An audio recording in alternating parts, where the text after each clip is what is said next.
August 30th, 2006. A man down on his luck is about to transform into one of Hollywood's most terrifying killers, Freddy Krueger. When Jason first put on that glove, he must have felt tremendous power. Just like Freddy Krueger, Jason wanted this ultimate power, this power of life and death. In A Nightmare on Elm Street, Freddy Krueger haunts the dreams of his victims. If he's in your dream, you're dead. 37-year-old Jason Moore is obsessed with A Nightmare on Elm Street and its knife-slashing assassin, Freddy.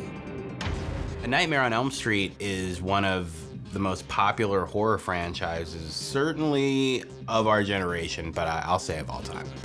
It's not enough to just watch the movie and love the movie and imagine himself to be Freddy. Jason brought it to life.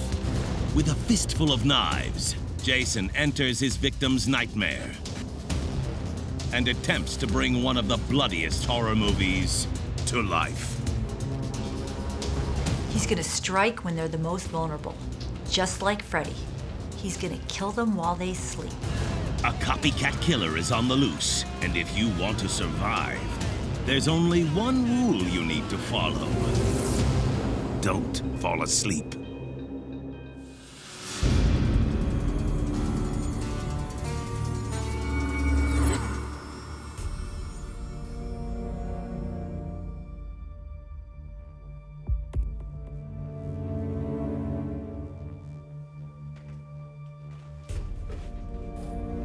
Good afternoon, Mr. Skamarski.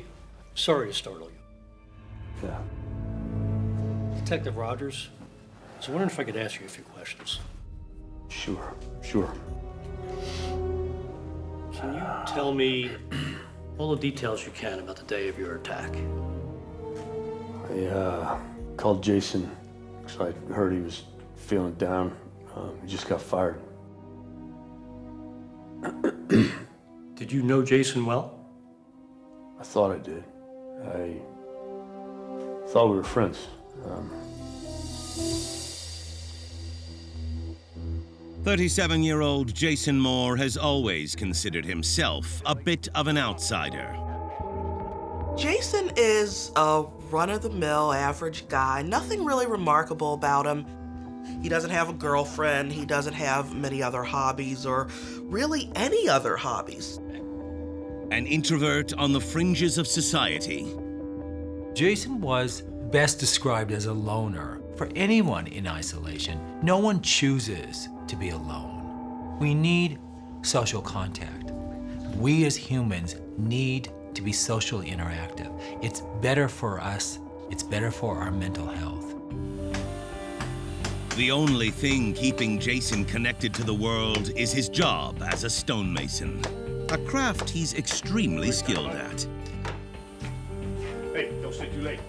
Hey. Jason's job was a very important part of his life. It was the one place where he put his self-esteem. He was good at something. Jason had a craft, and he had to be very learned in what he did and how he did it. It wasn't something everyone could do. It was something he had mastered. The job for Jason was everything because he had a limited social life. And for many of us, the job is our identity. Isolated, Jason suffers in silence. When people don't have human contact and they don't have the ability to share their inner thoughts, they eventually start having a skewed perception. Because you're not able to share, you're not able to converse. So you're just left alone with your own personal thoughts, and you tend to ruminate on those thoughts. Although he doesn't have many friends, Jason does have one buddy in his corner, 59-year-old John Paul-Skamarski. John was the one friend that Jason seemed to really count on. They were as close as Jason would allow in his life. I think John is more able to give, to be a friend. He doesn't demand a lot back, obviously. You know, If you've got a friend that doesn't get along with anybody else or doesn't have any other friends, you're really the giver in the relationship. And I think John recognized Jason as needing someone, and I think John was a good person. It's the quality of the friendships, not the quantity of friends. You can have lots of friends, but it's really what those friendships give you and how they're there to support you. You can have a lot of friends who are truly there to support you, but the individual may not see it. You know, depression or mental illness skews our perception, and we may feel more alone than we truly are. Jason knows something needs to change. When you feel alone, you feel helpless, and you feel powerless, and you don't feel in control. And I think that the older he gets, the less satisfied he is with his life. But Jason has a dark secret. An obsession with the kind of people that demand complete and total control. Serial killers. Serial killers might speak to Jason because these are people who got away with murder. They had the power of life and death of another person in their hand. And for Jason, who had no such control in his life, the ability to determine whether you would live or die was a really powerful draw to him. I think a normal person, a person coming from a positive place in life and sense of self, looks at serial killers and thinks that they're, terrible people. But if you're a person like Jason, you would look up to them. You would fantasize, wow, that guy's got power. Jason is inspired. He wants to learn everything he can about the world's most evil killers. What could have been just a pastime or a fleeting interest for Jason actually turned into something that consumed his waking moments. He became obsessed. Researching serial killers is all Jason wanted to do, and it's all he did. Jason became a voracious reader and researcher. He read constantly about these murders and about different people who were serial killers. Jack the Ripper, Zodiac Killer. I mean, these are names of people. We know they're real because their killings are real, but they go on for, years without being caught. You can almost assign supernatural powers to them. How does somebody get away with this for so long? So even though they are real flesh and blood people, I think their image is larger than life. But Jason isn't just obsessed with actual serial killers. He likes fictitious murderers too. Especially one of the most supernatural serial killers of all time, Freddy Krueger. In 1984, A Nightmare on Elm Street introduces audiences to a new kind of horror. A Nightmare on Elm Street was written and produced by Wes Craven. Wes Craven is one of those names that's synonymous with horror. It stars Robert Englund as Freddy Krueger. I'm sure that Robert Englund probably gets referred to as Freddy more than he gets recognized on the street for his own name, just because that character was everywhere in the 80s and 90s. In A Nightmare on Elm Street, Freddy Krueger haunts and kills several high school students by appearing in their dreams.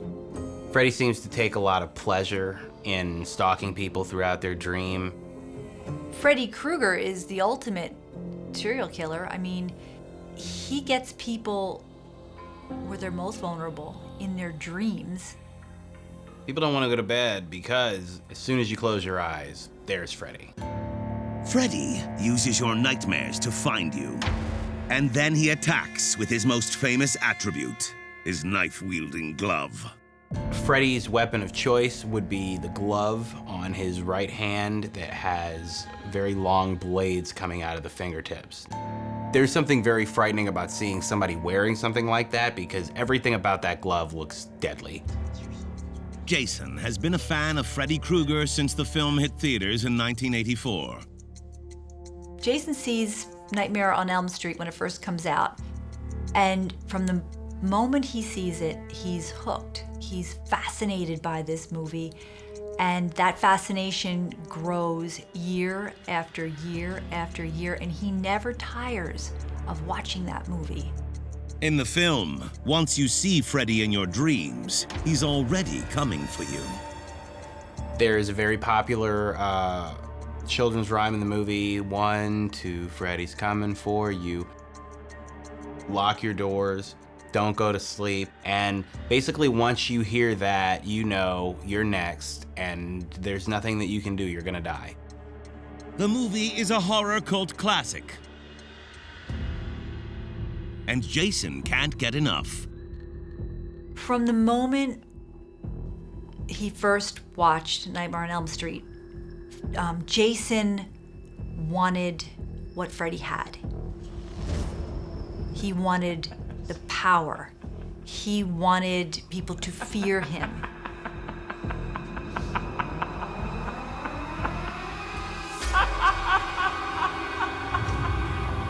One could say he may have had poor relationships with people, but he developed a relationship with the film and the character in that film.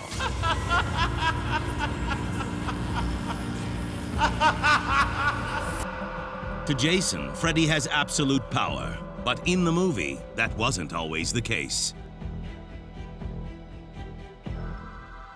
Before Freddy was haunting everyone's dreams, he was a child molester and a murderer.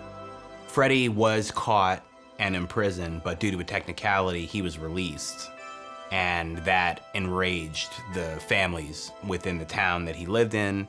On Elm Street, the parents want Freddy to pay for his sins, so they trap him in a basement and burn him alive. But Freddy doesn't stay dead for long. Now he lives on by haunting people's dreams within the town. So they've almost cursed themselves to this plague that we'll call Freddy Krueger. In the midst of his isolation, Jason seems to understand Freddy's motivation. One would imagine that Jason felt pretty powerless because he did have a need for friendships. He did have a need for romantic relationships, but that wasn't happening in his life. And so, like a serial killer, Jason may have fantasized about seeking revenge on the people he felt rejected him. Freddy is exactly what Jason wants to be. Jason watches Nightmare on Elm Street 20 times. He can't get enough of it. It was like a shot of adrenaline to him watching that movie over and over again. After all, he needs to know absolutely everything about the iconic slasher before he attempts to become the real-life Freddy Krueger.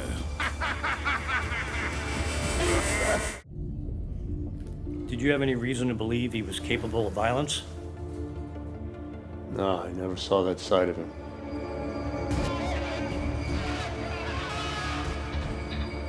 Tell me about the glove.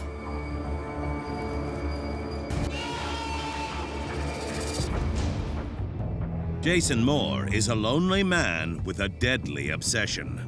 Jason loves watching A Nightmare on Elm Street, and even though 20 years has elapsed from the first time he'd seen the movie, he still feels the same way. He loves Freddy. He wants to be Freddy. Jason yearns for power and control over others and within his life, just like Freddy Krueger. In A Nightmare on Elm Street, Freddy Krueger returns from the dead to take revenge on the children of those that murdered him.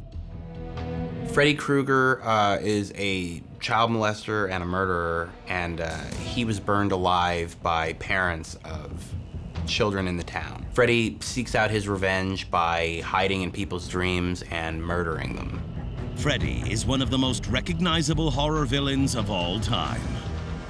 Freddy Krueger is someone that everybody knows. And frankly, being in the Freddy Krueger movies made a number of actors very famous. Johnny Depp got his start as a fresh-faced kid in that first Nightmare on Elm Street movie. And now, Jason is determined to once again bring Freddy back from the dead.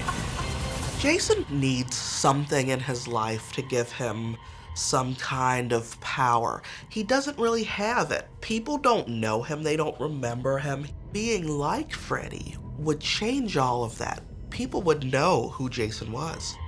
Unfortunately, men are taught not to show their feelings, to be stoic, to be tough, and not to share. If you are sensitive or you do seek help, that's considered a weakness. Men are supposed to be strong. That's the masculine trait. In A Nightmare on Elm Street, Freddy's look is legendary. He's got a red and green tattered striped shirt that, along with his fedora, are very trademark. We never really see him in anything outside of that outfit. But what really stands out about Freddy is his choice of weapon, a glove with knives for fingers. In A Nightmare on Elm Street, when killing, Freddy tends to use his signature glove to slash, hack, impale people. To the average viewer, the mechanics behind creating Freddy's infamous weapon is unfathomable. But when it comes to Jason, a skilled craftsman, he knows exactly how he would build Freddy's iconic glove. Jason was extremely talented with his hands. He just had to figure it out and make it for himself. When we're infatuated with an icon, we would try to collect or create or show homage to that icon. And Jason was able to do that by working on this glove. Jason wastes no time trying to create the perfect copycat weapon. Jason has watched A Nightmare on Elm Street at least 20 times. His obsession was so complete that he was able to construct Freddy's weapon just from watching that movie again and again and again. To build his own glove, Jason needs 4 super sharp knives, some brass housings to attach them to, and a leather gardening glove. Jason starts to build his very first Freddy Krueger glove not long after he saw the movie the first time, so this was back in 1984. Over the next 22 years, Jason perfects the glove time and time again. He winds up building 4 gloves in all, and it's not until he gets to that 4th one that he really believes that he's gotten it right. Jason put his heart and all of his effort into trying to recreate Freddy Krueger's weapon. This glove for him was a labor, but it was one that was a labor of love. The power Jason feels while wearing his glove is exactly the kind of rush he was hoping for. For the first time in his life, probably, Jason believed that he had accomplished something great. He had accomplished something for which he would be remembered. Gloves makes Jason feel like a rock star, the most powerful man on earth. And I'm sure in his mind he's thinking that anybody who saw him with that glove on would think the same thing. The glove was the power. The glove was the control. The glove represented who he was and whom he wanted to be, which was Freddy. But soon, even the glove isn't enough to sustain Jason's morbid fantasy with A Nightmare on Elm Street. I don't think simply making the glove and showing it to people would have been enough for him. The kind of power he wanted could only come from using the glove. Jason's obsession with Freddy Krueger consumes his life.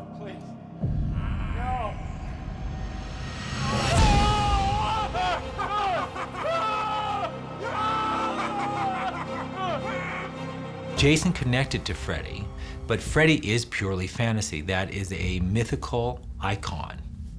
Freddy doesn't exist in our reality. There's plenty of icons and plenty of role models that Jason could have related to in our real world. But that would almost point out his deficits if he was to relate to people that he possibly could emulate. Freddy was so far off the map that it became almost like relating to a superhero. In A Nightmare on Elm Street, Freddy uses his razor-sharp weapon to slash everything in his way. It is as scary as he is, and he has a lot of fun with it, whether it's rapping on a wall, dragging it down like a wall. He's always tempting people with it because he's aware of how scary that glove is, and he wants you to be scared. Off-screen, Jason's transformation is almost complete. Tell me about the glove. Never been so scared in my life. Yeah, I forget seeing that glove. Can you describe it? Freddy Krueger's glove. So you decide to stay the night. Yeah. I have trouble sleeping, so I took a couple of sleeping pills before I called it a night.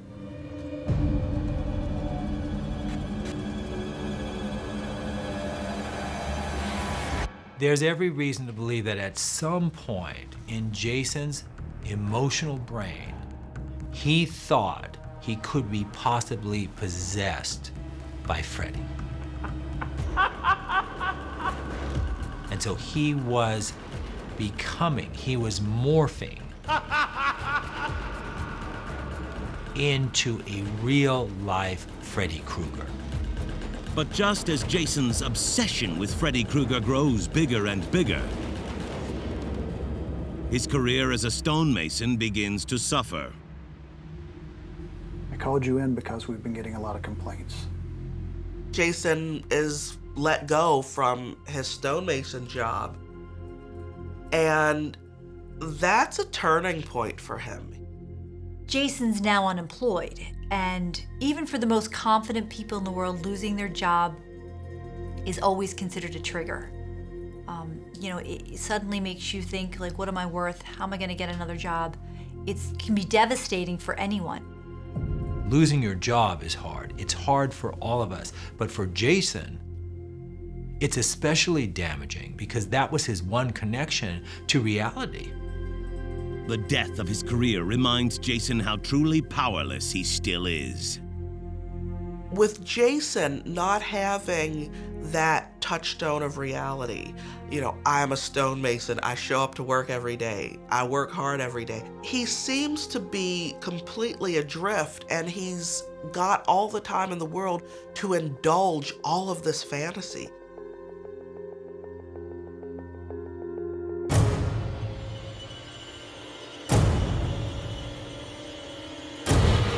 He goes off the rails at this point.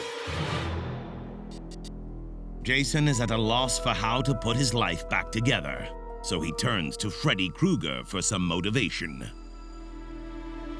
He's got two things in life that make him feel good about himself. He's got the job and he's got the glove. And now he's just lost the job.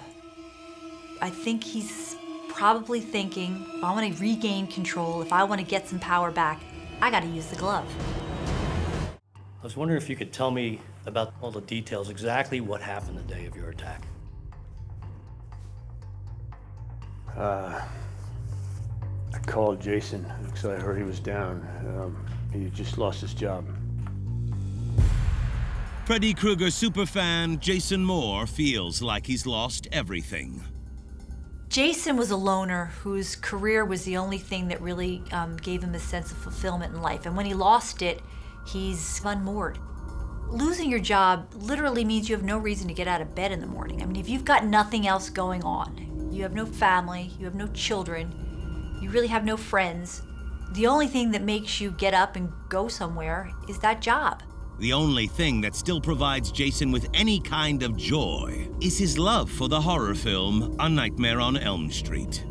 Jason is obsessed with all things A Nightmare on Elm Street.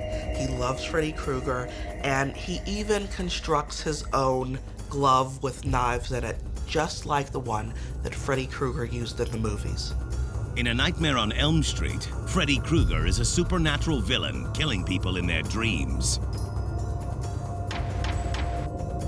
Freddy's terrifying because he exists within our dreams. When you fall asleep, you enter Freddy's world. Once you're asleep, it's only a matter of time before Freddy finds you and slashes you with his razor-sharp glove. It is impossible for us to go without sleep, so it's almost a waiting game. He knows you're going to eventually go to sleep. Off-screen, Jason makes his own deadly replica. A glove exactly like the one he admires in A Nightmare on Elm Street.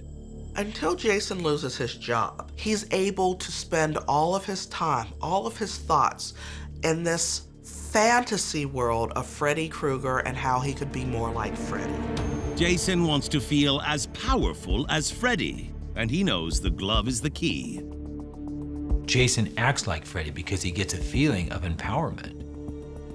It almost became his armor as he lost control when he lost his job. But just as Jason seems to be drowning in his own nightmare, someone reaches out to help. Jason's got one thing going for him, I think, at this point. He's got a friend named John.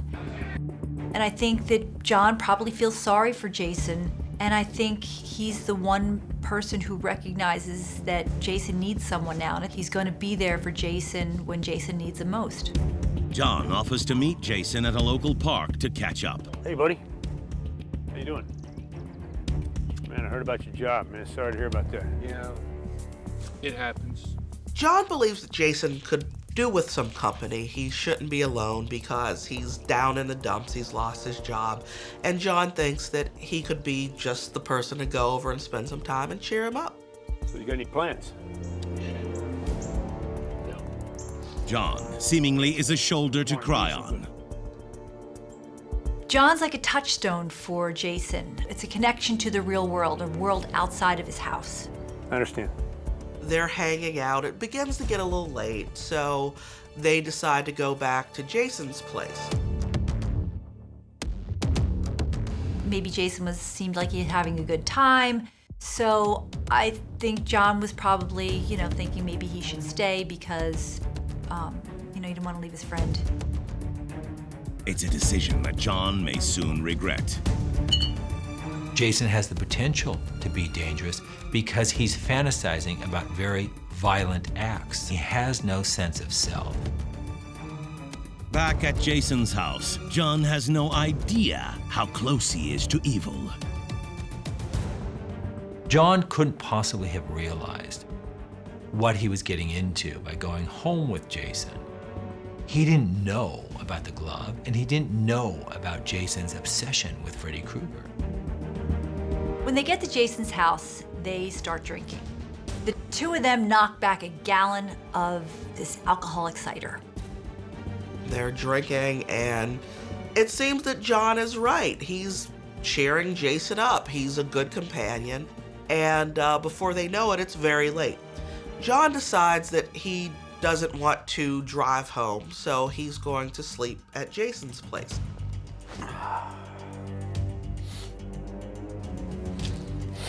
But before John passes out on Jason's couch, he takes a sleeping pill. There would probably be very little that could wake him up. And I think that Jason probably took a look at him and the wheels started turning. Jason has been losing touch with reality for a while.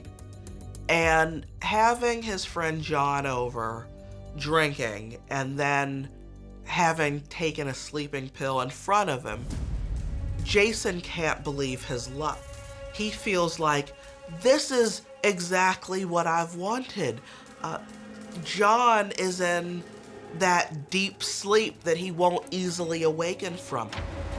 Jason realizes everything he's been fantasizing about has come down to this moment. John is asleep. Freddy only kills a victim when that victim is asleep. Jason, who wants to be Freddy, is presented with a sleeping victim. Jason's pretty sure that he's got the perfect moment to become Freddy Krueger laid out literally before him on his couch. John now has become part of Jason's fantasy. He's been pretending for 20 years, but tonight, his fantasy is going to become a reality. Jason knows it's now or never. Everything seems to have led up to this moment in Jason's life. With the film fresh on his mind, Jason prepares to become Freddy Krueger. Once he created the glove and once he wore the glove, that was reality. It was no longer fantasy, it was no longer a film. He had taken something that Freddy Krueger had and he had brought it into the reality of his life. Jason has all the control, just like Freddy. He thinks this is the best thing to have happened to him, and he certainly doesn't want to mess up the moment. He wants to seize the opportunity to kill a sleeping victim. For Jason, it must have been intoxicating. Now, this is the moment, and I'm ready for it. This is my reality. I am going to become Freddy Krueger.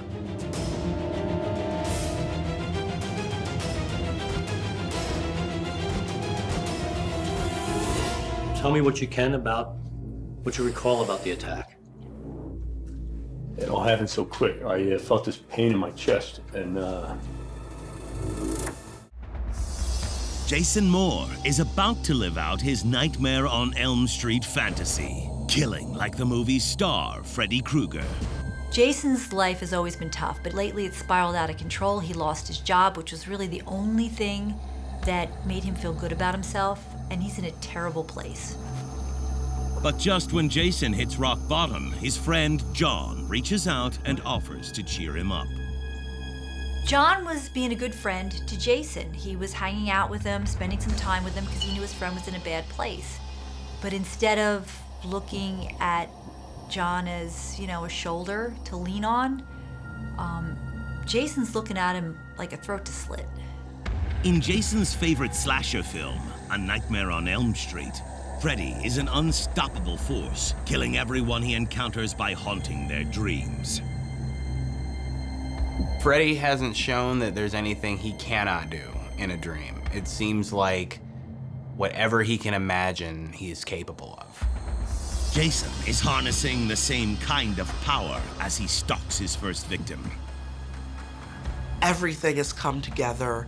He's got John asleep in front of him, under the influence of alcohol and a sleeping pill. Perfect place, perfect time, perfect situation. Jason is brandishing Freddy's deadly glove. Objects that we wear can play a very pivotal role in how we feel internally. So just like a suit or a sweater can change our perception of who we are on a particular day, that glove for Jason gave him a feeling of protection. It almost became his armor as he lost control when he lost his job. With each step, Jason feels his heart beating faster. This must have been the biggest moment that ever occurred in Jason's life. At this very moment, he's even deadlier than Freddy Krueger, because Freddy Krueger could only kill people in their dreams, and Jason is about to do it in real life. Freddy Krueger would not hold back at a time like this, and neither will Jason.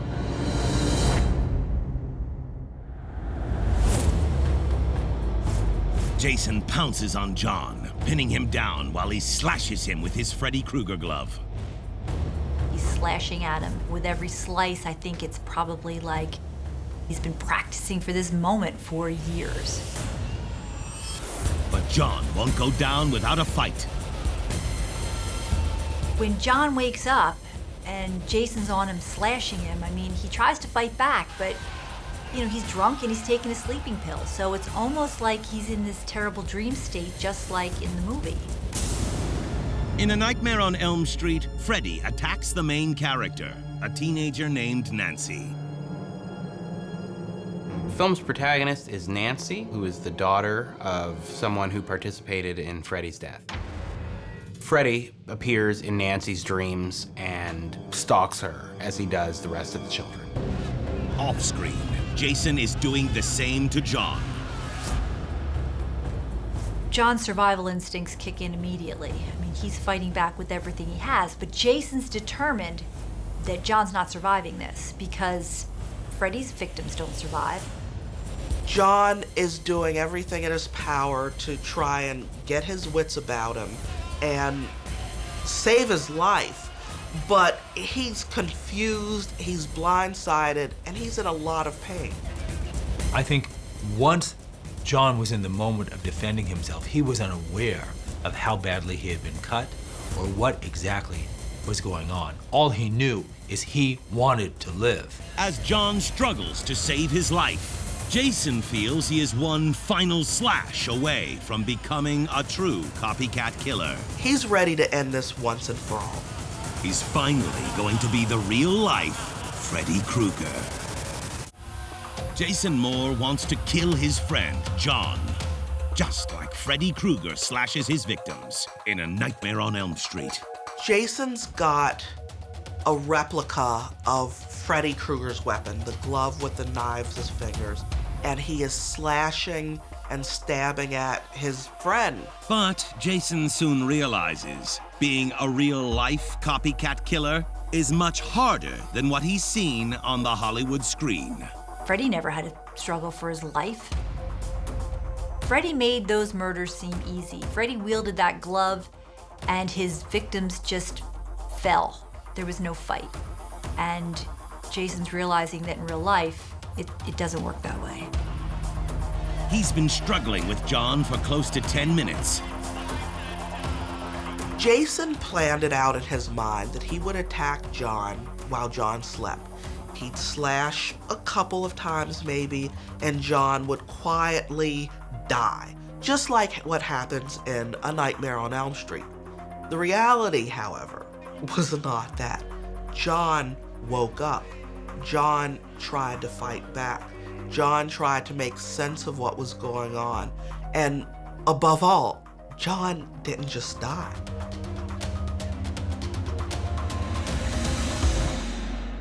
John begins to beg for his life.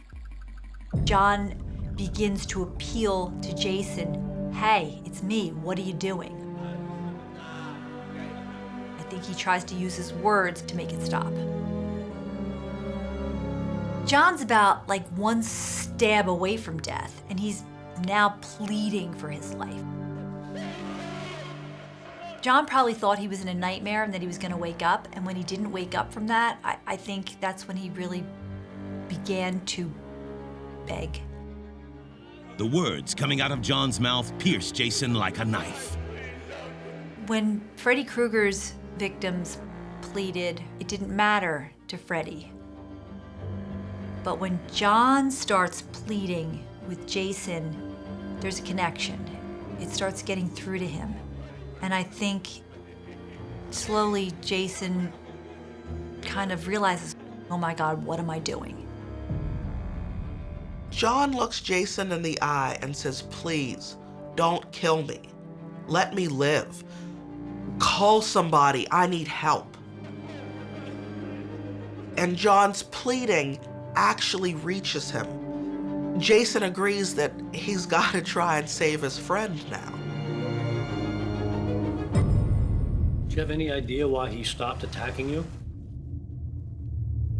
I was begging for him to stop. I was pleading for my life, and I just said, just please don't kill me.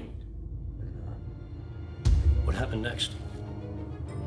He sees the blood, and that also brings him back to, oh my God, what have I done?